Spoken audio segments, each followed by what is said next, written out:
Hi, my name is Nir Eyal, and I'm the author of this book, Indistractable: How to Control Your Attention and Choose Your Life. Today I'm going to teach you how to become indistractable.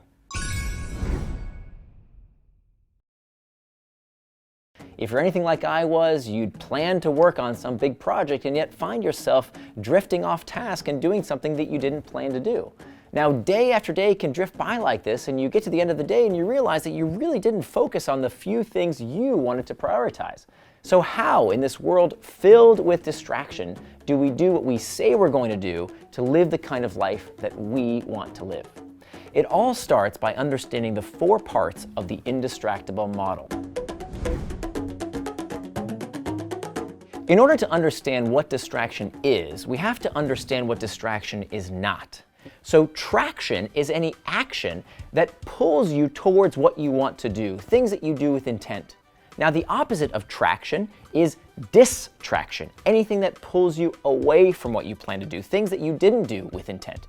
The number one source of distraction is not the things around us, but rather studies find the number one source of distraction is what is going on inside of us. Internal triggers, these uncomfortable emotional states, is the ultimate root cause of our distractions.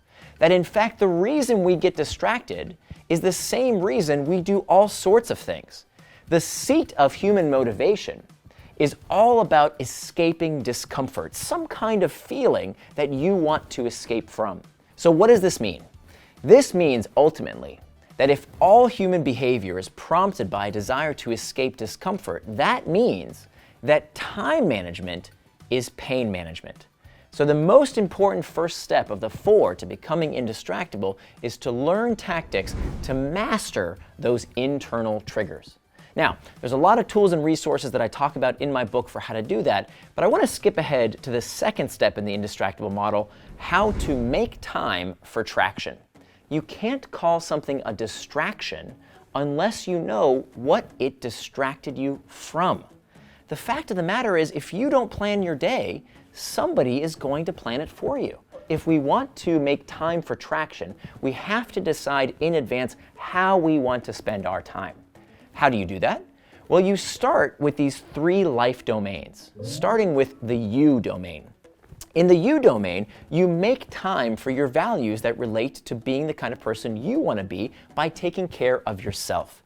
Of course, if we don't take care of ourselves, we can't take care of others, and we can't do our best work. The next domain is the relationship domain. We tell people, yeah, let's get coffee sometime, but we know that those things won't happen unless we decide to dedicate time for it. And then finally is the work domain. What do we have to make time for in our day to live out our values at work? Well, if part of your job requires you to think, to reflect, do you have time in your schedule to do that? So we can use these tactics and make ourselves what's called a time box calendar, which is just a fancy way of saying planning out what you are going to do and when you're going to do it is a very effective tactic to make sure you do what you say you're going to do. So we've all seen how the various pings, dings, and rings in our environment can cause us to get distracted in our day-to-day life. Of course, they can be things like your cell phone or your computer, but it turns out in an office setting, workers tell us the number one source of distraction is not their computer or their phone, it's actually other coworkers. So there are ways that we can hack back all of these external triggers to make sure they don't lead us towards distraction. One technique that psychologists tell us is incredibly effective when it comes to helping us do what we say we're going to do is to use what's called an identity pact. An identity pact is when we call ourselves a noun. We have some kind of moniker that we use to help us stay on track. So this comes from the psychology of religion. For example, when someone calls themselves a devout Christian or an observant Muslim or even a vegetarian, they become much more likely to do what they say they're going to do. You can be the kind of person who decides for themselves how you spend your time, how you spend your life by controlling your attention. So to review, the 4 basic steps to becoming indistractable are: number 1, master those internal triggers. Number 2, make time for traction by turning your values into time. Number 3, hack back those external triggers.